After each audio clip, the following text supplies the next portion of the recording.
Et rien ne semble pouvoir arrêter, en tout cas pour l'instant, la hausse de la bourse américaine. Le Nasdaq est à plus de 33% de progression cette année. Bonjour Laurent. Bonjour David. Laurent Saillard, journaliste au magazine Le Revenu. Avec cet écart qu'on a commenté, mais qu'on va recommenter ensemble, écart important entre ce qui se passe aux États-Unis et en Europe en matière de marché financier, de marché boursier. Oui David, le constat est assez net. On voit bien que Wall Street a clairement applaudi le succès de Donald Trump à l'élection présidentielle, qui en plus a été conforté par l'obtention d'une majorité républicaine à la fois au Sénat et à la Chambre des représentants. Et donc, les actions américaines, elles ont amplifié ce mouvement de hausse qui était en cours, elles ont battu de nouveaux records, et puis elles ont surtout creusé l'écart avec les indices européens. Alors, ces écarts, ils sont très parlants. Si on regarde vraiment les chiffres, pour prendre, on va dire, au 12 décembre, avant l'ouverture, le S&P 500, il gagnait 27% depuis le début de l'année, et le Nasdaq 33%. Et si on regarde sur la même période, si on prend, on va dire, on compare à une région, l'ensemble de la région de la zone euro, donc avec l'Eurostoxx 50, lui, il augmente certes, mais il augmente un peu moins de 10%. Et puis il est surtout plombé, notamment par le CAC 40, qui lui est toujours freiné par la situation politique incertaine en France et qui cédait à cette date-là 1,6%. Alors ces chiffres, ils le disent clairement.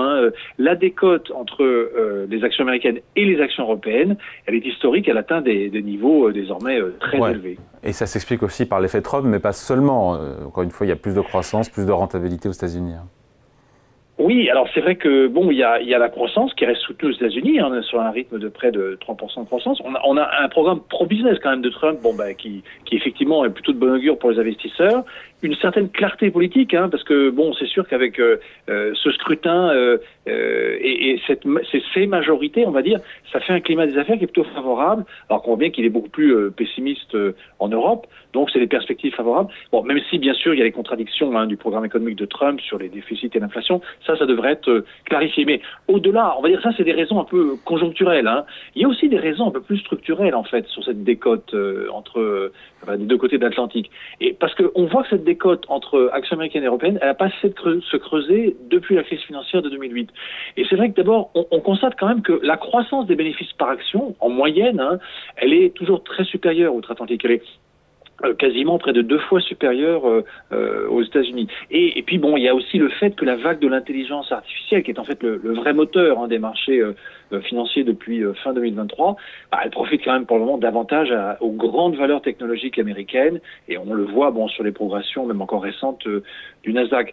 Alors en plus, non seulement il y a les grandes valeurs, les fameuses 7 magnifiques, mais en plus maintenant on voit même des titres de second rang dans le Nasdaq qui se distinguent, comme l'éditeur logiciel de gestion commerciale Salesforce ou dans les semi-conducteurs d'autres noms que ceux auxquels on est habitué, comme Marvell Technologies par exemple. Et en fait il y a un effet mécanique finalement dans cette course au record que fait Wall Street, parce que les États-Unis aujourd'hui, David, c'est quand même maintenant c'est 70% de la capitalisation boursière mondiale, alors que les États-Unis, ça ne représente que un quart du PIB de la planète. Donc ça favorise effectivement cette domination planétaire des grandes entreprises américaines dans les industries de pointe. Et puis, comme vous le disiez, il y a aussi le phénomène de la productivité en progression constante. Le poids boursier des États-Unis, c'est 70%, vous le disiez, de la capitalisation boursière mondiale, c'est ça Voilà, c'est ça. Alors que le PIB des États-Unis ne représente que 25% du PIB mondial.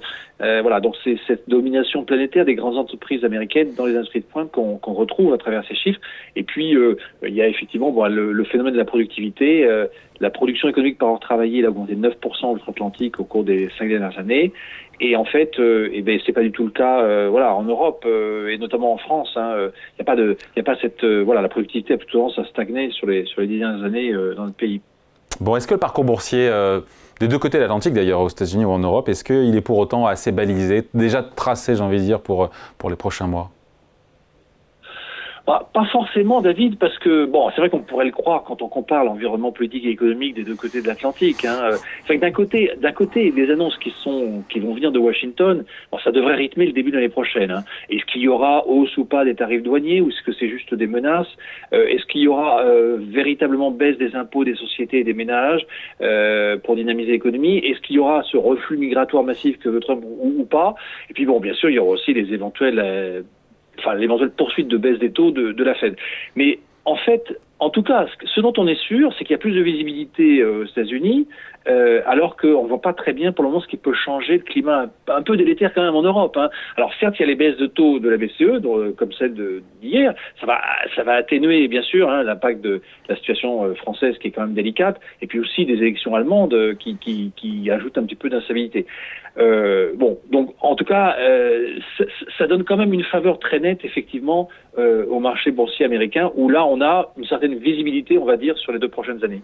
Donc conclusion, selon vous, la surperformance de Wall Street devrait se poursuivre là dans les prochains trimestres? Oui, même si, alors, je mets quand même un petit bémol, David, c'est que la bourse allemande fait quand même figure d'exception. Hein. Il faut reconnaître que l'indice DAX, lui, il a augmenté de 22% avec des champions comme SAP ou Siemens, et avec notamment, justement, à cause de son exposition au marché des États-Unis et aux exportations vers les États-Unis. Mais oui, la surperformance de Wall Street devrait se poursuivre probablement, au moins au début, au moment de l'investiture et après, même si bon, l'essentiel est déjà dans les cours. Et puis même si on sait en bourse, une correction peut survenir à tout moment, pour au moindre prétexte. Mais on va garder les mêmes moteurs de poursuite de la hausse, et notamment tout ce qui est lié aux technologies et à l'intelligence artificielle. Et puis de notre côté, on va dire en zone euro, voilà, on n'a pas, aussi bien en France qu'en Allemagne, on n'a pas d'éléments fortement très positifs, même s'il y a des secteurs, il va falloir être très sélectif. Il y a des secteurs qu'il va falloir privilégier, qui eux s'en sortiront mieux, comme l'aéronautique, la défense, la pharmacie. Et puis il y a bien sûr l'effet de la baisse des taux directeurs de la Banque Centrale Européenne. On peut même ajouter aussi l'affaiblissement de la monnaie unique, peut-être par rapport au dollar, parce que un euro plus faible, ça va soutenir les exportations européennes.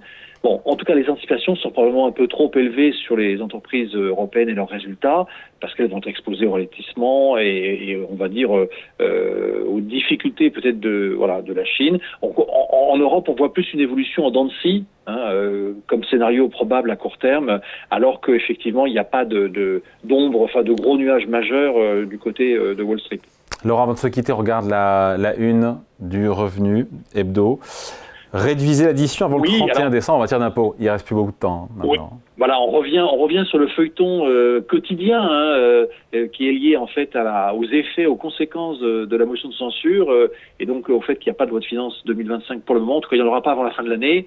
Donc voilà, et ça n'empêche pas en fait de continuer à pouvoir, dans les derniers jours qui restent, faire les déductions, les réductions d'impôts, les crédits d'impôts possibles pour l'impôt qui sera complètement finalisé au titre de 2024, en 2025. Et puis on revient aussi sur un des dossiers majeurs de la semaine, bien sûr, c'est Vivendi, avec la scission en 4 unités et toutes les conséquences que ça a, y compris d'ailleurs fiscales et pour les particuliers qui détiennent Vivendi dans un PEA. Et voilà, un petit coup de projecteur aussi sur Safran et Pierre et Vacances qui renouent avec les bénéfices. Allez, merci beaucoup à lire ce week-end dans le Revenu Hebdo. Merci Laurent Saillard, journaliste à l'hebdomadaire. Merci David. Salut.